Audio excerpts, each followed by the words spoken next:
IMC Podcast Corner balik lagi masih bareng saya Lini Diandra dan hari ini saya sedang bersama dokter spesialis dari Rumah Sakit IMC Cikarang. Siapakah dia? Adalah Dr. Jason Liarto, spesialis urologi. Halo dok. Halo, selamat siang. Baju kita masih bernuansa sama lah ya dok ya. Meskipun iya, berbeda. Agak-agak army gimana gitu ya dok ya. Iya. Oke, dok, kita mau mengupas tuntas mengenai batu ginjal. Tapi sebelum ke batunya, kita ke ginjalnya dulu nih ya. Kita kenalan lebih dalam lagi sama ginjal yang sepertinya ada di dalam tubuh kita sendiri ya dok ya. Tapi mungkin kita belum terlalu mengenalnya, maka kalau tak kenal makanya kan tak sayang. Betul. Jadi supaya sayang kita kenalan dulu gitu ya dok ya. Jadi ginjal ini sebenarnya berfungsinya sebagai apa dok? Fungsi utamanya ginjal itu adalah menyaring darah kita. Menyaring darah. Zat-zat sisa metabolisme dari apa yang kita makan, kita minum itu disaring ginjal, terus dibuangnya melalui urin sama ginjal. Jadi biar racun-racun dari apa yang kita makan dan minum itu keluar melalui air kencing. Oke, gitu. Jadi itu fungsi utamanya. Fungsi utamanya. Kalau boleh digambarkan gitu bentuknya kayak gimana sih dok? Kalau jantung mungkin orang udah cukup familiar ya. Betul. Kalau ginjal tuh gimana sih bentuknya dok? Kalau ginjal itu bentuknya kalau bayangin seperti kacang. Kacang? Iya, sebesar kacang. Sebesar sekitar mungkin 10-15 cm 10-15 segini lah ya, oke. Betul, segini.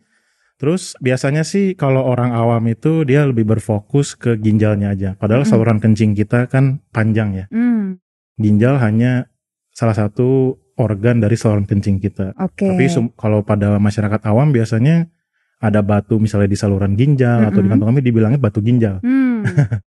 Padahal ginjal hanya salah satu bagian dari saluran kencing tersebut, gitu. Hanya salah satu bagian dari saluran kencing yang fungsinya sekali lagi adalah menyaring ya dok ya, betul. Racun-racun dari sisa-sisa metabolisme kita, gitu. Oke, jadi kalau kondisi ginjal yang sehat itu kita berasanya ya berarti buang air lancar, begitu ya dok. Terus apa lagi dok? Kalau kondisi ginjal kita sehat nih, nggak ada masalah. Kalau ginjal sehat biasanya pasti buang air kecil lancar pasti. Terus nggak ada nyeri pinggang, badannya segar biasanya. Karena kalau ginjalnya bermasalah, otomatis kan racun badan kita banyak nih. Iya. Kalau racun badan kita banyak, pasti tubuh jadi lemes. Terus misalnya jadi kurang ada energi kayak gitu. Terus kalau misalnya ada batu misalnya, jadi nyeri pinggang. Jadi banyak sih. Kalau misalnya ginjal kita ada masalah. Nah ada masalah salah satunya kan yang akan kita bahas nih dok ya. Betul. Batu ginjal. Kenapa? Kok bisa jadi ada batu di dalam ginjal? Iya, masa piara batu ya. Benar. Jadi kalau batu ginjal sendiri biasanya kan itu yang tadi saya bilang. Jadi sisa-sisa metabolisme dari badan kita dibuang melalui kencing. Salah satunya pasti ada zat-zat tertentu yang menyebabkan ada endapan-endapan di air kencing kita. Nah, kalau endapan-endapan itu bertumpuk, dia lama-lama menjadi batu. Nah, kayak gitu. Kenapa dia mengendap aja dok? Kenapa nggak sampai terbuang gitu? Sampai akhirnya bisa membentuk batu itu kenapa? Jadi pada dasarnya badan kita itu menciptakan enzim-enzim atau zat-zat untuk mencegah terjadinya batu. Nah, banyaknya enzim ini dikeluarkan sama badan kita itu beda-beda, tergantung individu masing-masing. Jadi yang pertama secara genetik itu berpengaruh, ibaratnya bakat batu orang beda-beda. Nah, dan faktor yang lain mungkin seperti yang masyarakat awam udah tahu, apa yang dipengaruhi oleh apa yang kita makan, apa yang kita minum. Misalnya kalau minum secara logikanya kayak kita bayangin ada air laut lah. Air laut kan di dalamnya ada garam. Asin ya. Kalau cairannya kurang, misalnya dijemur gitu, pasti lama-kelamaan akan mengendap. Mengkristal, garam-garamnya akan seperti itu. Jadi misalnya minum kita kurang, atau mungkin iklimnya tropis panas nih, kayak di Bekasi misalnya, menyebabkan resiko terjadi batu menjadi lebih tinggi. Kayak gitu. Iya. Berarti ya salah satu solusinya, salah satu pencegahannya lah ya. Salah satu pencegahannya itu memang kita harus banyak minum air putih ya dok ya, supaya pengendapan itu tidak terjadi. Betul. Jadi salah satu faktornya adalah jumlah cairan yang kita konsumsi itu harus cukup. Nah, karena yang tadi saya bilang itu merupakan air yang kita minum adalah zat pelarut dalam air kencing. Otomatis kalau zat pelarutnya itu kurang, otomatis akan lebih gampang terjadi pengendapan dari air kencing kita itu sendiri, gitu.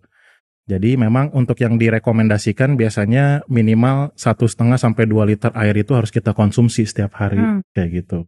faktor lain ada nggak dok selain minum air putih yang cukup gitu? Betul. Kalau faktor resiko terjadinya batu sih ada berbagai faktor. Yang pertama betul air putih. Yang kedua misalnya ada faktor genetik, faktor keturunan itu bisa juga. Lalu ada faktor berat badan. Berat badan ngaruh juga? Betul, pengaruh. Misalnya pada orang-orang yang kalau di kedokteran tuh dibilangnya body mass index. Atau misalkan dibagi misalnya berat badan ideal, overweight, atau obese misalnya. Kalau pada pasien-pasien misalnya yang overweight atau obese itu akan meningkatkan risiko terjadinya batu. Oh gitu. Betul. Dok. Karena mungkin ya itu ya dok ya. Banyak zat-zat yang ya itu yang mengendap di sana gitu. Betul, ya dok ya. Yang juga tentunya akan berpengaruh ke berat badan. Oke. Oh gitu dok. Terus jadi yang dirasakan sama pasien nih, kalau misalnya memang ada batu ginjal itu kan di dalam ya posisinya. Betul. Kita kan nggak bisa ngelihat nih, wah ada batu nih di ginjal saya, kan nggak mungkin ya dok ya. Pasti kan ada yang dirasa gitu kan, ada sesuatu yang beda gitu loh. Kalau yang paling sering terjadi sih biasanya mungkin ada nyeri pinggang ya. Nyeri pinggang. Nah, karena kan kalau seperti yang kita tahu ataupun belum tahu, ginjal kita itu posisinya dalam badan tuh di pinggang kita. Pinggang di sebelah mana belakang dok? Nih. Oh pinggang belakang. Pinggang belakang. Kiri betul. Atau kanan?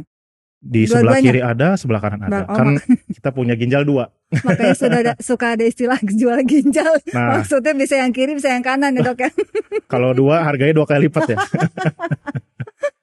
Oke. Iya, jadi otomatis kalau misalnya ada batu, dia kan bikin luka di ginjal, bikin radang. Jadi yang pertama pasti nyeri. Nah, yang paling sering tuh biasanya orang ada rasa nyeri pinggang. Nyeri pinggangnya itu bisa hilang timbul, lalu bisa menjalar misalnya ke perut bawah atau ke bagian paha bisa juga, ataupun ke biji kemaluan juga bisa.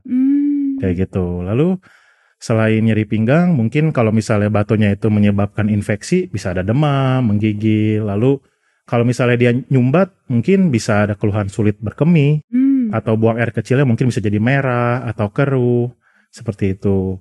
Atau bisa juga misalnya sampai tidak bisa kencing, bisa juga. Kalau misalnya batunya itu yang saya bilang kan, jadi saluran kemih kita itu memanjang. Itu saluran yang menghubungkan antara ginjal, lalu saluran ginjal masuk kantong kemih, baru ke saluran kemih bagian bawah atau yang kita sebut uretra. Jadi kalau misalnya batunya itu tersumbat di bagian bawah, dia bisa menyebabkan sulit berkemih, seperti itu. Oke, jadi gejala-gejalanya itu dimulai dari sakit pinggang, kalau infeksi bisa sampai demam ya. Betul. Bisa juga menyebabkan sulit berkemih, bahkan kalau menyumbat itu nggak bisa berkemih sama sekali gitu ya dok ya. Betul. Ini nih yang harus segera dikonsultasikan ke dokter. Oke, jadi setelah dibawa ke dokter nih dengan keluhan-keluhan ini, apa dok penanganan dari dokter nih? Biasanya pasti yang pertama harus dipastikan dulu. Kan kalau misalnya ada pasien, misalnya setelah mendengar podcast nih, nyeri pinggang gitu, langsung merasa pasti batu ginjal. Padahal kan belum tentu.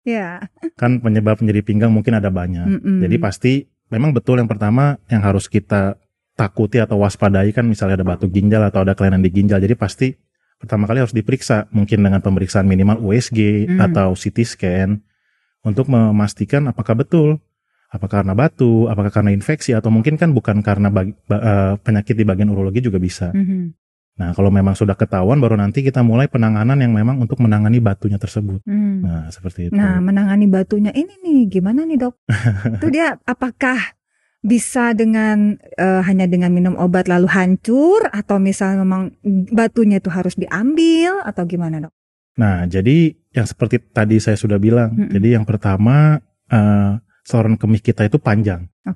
Dari ginjal sampai ke uretra di bagian bawah. Jadi batu itu penanganannya akan berbeda-beda tergantung yang pertama dari posisi batu. Jadi penanganan batu di ginjal, penanganan batu di saluran ginjal, di kantong kemih dan di uretra sudah pasti berbeda-beda. Yang kedua, ukuran batu. Nah, kan ada batu kan ada yang misalnya cuma 5 mili, bahkan sampai ada yang 5 cm pun ada. Waduh, jadi 5 cm segini dong. Segini bisa. Nah, tapi kan penanganannya akan berbeda-beda. Iya. Dan yang ketiga, yang kita harus perhatikan juga apakah batunya itu menyebabkan kerusakan ginjal. Karena kalau misalnya ada kerusakan ginjal, otomatis harus emergensi atau buru-buru mendapatkan suatu terapi atau penanganan. Untuk penanganannya tadi seperti yang Mbak Leni sudah bahas, untuk penanganan awal mungkin untuk batu-batu yang kecil atau yang mungkin tidak terlalu menimbulkan keluhan, bisa misalnya kita coba obat terlebih dahulu. Tapi biasanya kan pasien ketika berobat otomatis sudah ada keluhan. Iya, udah nyeri, parah biasanya. Udah parah. Biasa kan kalau di kita biasa orang tahan-tahan nih. Iya, benar. Kuat menahan sakit dulu. Sok kuat. Nanti udah sakit banget, udah 2 bulan dia sakit, baru dia berobat. Biasanya kalau kayak gitu kan, kalau masih mencoba obat, kemungkinan akan sembuhnya mungkin lebih minim. Iya. Biasanya mungkin harus ke penanganan yang di atas obat. Nah, kalau zaman dulu untuk batu, mau batu kecil, mau batu gede, mau ada di ginjal atau di saluran, biasanya kalau zaman dulu harus dibelek. Iya benar-benar. Tapi kan zaman sekarang udah lebih berkembang ilmu kedokteran, otomatis alat-alat kedokteran juga udah jauh lebih berkembang. Jadi kalau di urologi biasanya memang kita untuk operasi batu lebih mementingkan atau mengoptimalisasi minimal invasif. Jadi mungkin kalau yang pasien-pasien yang sudah pernah bisa menceritakannya, biasanya disebutkan dengan operasi endoskopi. Endoskopi. Jadi endoskopi itu menggunakan saluran yang sudah ada. Misalnya saluran kemih ya kita pakai saluran yang sudah ada. Jadi tanpa sayatan seperti itu. Tanpa sayatan, Dok? Betul. Jadi otomatis akan lebih nyaman untuk pasien dan otomatis akan meminimalisir komplikasi yang terjadi. Iya. Kalau dibandingkan dengan tadi tuh operasi yang istilahnya tadi dokter bilang kan di black gitu ya. Kita sebut aja operasi black gitu ya. Operasi terbuka lah ya, operasi terbuka. Operasi terbuka. Apa maksudnya? Oke, dari segi kecepatan, kenyamanan pasien pasti akan lebih nyaman ya karena nggak di black itu tadi, Dok. Tapi efeknya sendiri seperti apa? Apakah lebih baik juga?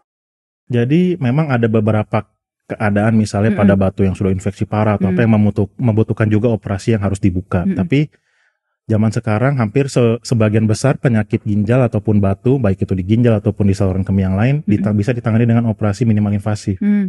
Kalau dari tadi Mbak Leni menanyakan bedanya apa sih, komplikasinya apa, sudah pasti kalau misal operasi terbuka lah, otomatis kan risiko pendarahan, risiko infeksi, dan juga lama rawat pasien akan lebih tinggi dibandingkan operasi minimal invasif. Karena minimal invasif biasanya dilakukan tanpa sayatan ataupun sayatan yang minim. Jadi otomatis penyembuhan akan lebih cepat, risiko pendarahan, misalnya infeksi dan juga kenyamanan pasien akan lebih baik untuk pasien seperti itu. Prosesnya juga mungkin lebih cepat ya, Dok, cepat, ya? Betul. Berapa lama, Dok, biasanya? Tergantung ya untuk penyakit seperti apa dulu. Tapi rata-rata mungkin kalau untuk batu di saluran atau batu di ginjal yang ukurannya kecil, mungkin sekitar 1 jam, mungkin kurang dari 1 jam juga sudah bisa. Perlu rawat inap nggak? Tergantung. Jadi kalau perlu rawat inap biasanya untuk batu-batu di saluran ginjal yang sudah nyumbat nih, bisa kita operasi minimal invasif, biasa namanya URS atau ureterorenoskopi.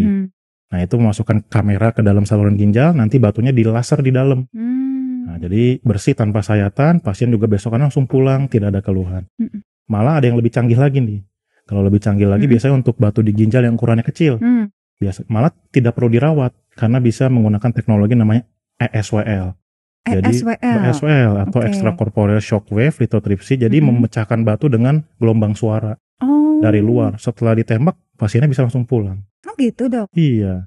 Dokternya yang nyanyi apa gimana itu pakai gelombang suara? Enggak dong ya, maksudnya enggak gitu ya, Sobat MC ya. Oke, jadi ada URS tadi ya, Dok ya, ada ESWL. Iya. Itu cara penanganannya yang salah satunya ya, yang bisa menjadi pilihan Sobat EMC kalau harus sampai dioperasi batu ginjal supaya lebih nyaman dan cepat, yang akhirnya juga kalau mau beraktivitas lagi juga lebih cepat gitu ya, Dok. Betul. Oke, Dok, aduh pengen ngobrol lebih banyak lagi sih sebenarnya. Ini masih banyak yang perlu digali nih ya. Waduh, boleh. Tapi waktunya udah habis nih, Dok. Jadi kita minta tips aja deh sama dokter deh, gimana supaya kita ya kalau misalnya sudah harus dilakukan minimal invasif, itu tadi ada pilihannya. Tapi kalau amit-amit nggak mau saya sampai ke sana, minta tipsnya dong, Dok, gitu. Oke. Jadi untuk tips-tipsnya yang pertama harus meriksa diri kita. Apakah kalau misalnya sudah ada gejala nyeri, biasanya jangan dibiarkan. Minimal harus dibawa berobat untuk dievaluasi dulu penyebabnya apa, seperti itu. Kalau ya memang kan namanya masyarakat atau saya sendiri mungkin kalau misalnya terkena suatu penyakit pasti kan akan ragu untuk berobat. Padahal biasanya keraguan-raguan akan menghambat penyembuhan dan mungkin akan memperburuk kalau misalnya ditunda-tunda seperti itu. Memang kalau ditanya pencegahan, mungkin pencegahannya untuk batu ginjal itu sendiri bisa dengan yang pertama menjaga asupan minum kita. Yang tadi saya bilang minum kita itu minimal 1,5 sampai 2 liter. Lalu asupan garam, asupan kalsium, kan batu ginjal itu komposisi akan beda-beda, ada kalsium, ada asam urat dan lain-lain. Jadi diperlukan juga apabila kan dok, saya bingung dok, dari dokter kan nggak boleh makan banyak garam, nggak boleh makan banyak misalnya mengandung asam urat. Jadi saya makannya apa gitu kan? Iya benar-benar. Jadi yang menyebabkan batu ginjal itu bukan berarti semuanya harus tidak dimakan, tapi yang penting dengan gizi seimbang. Ya.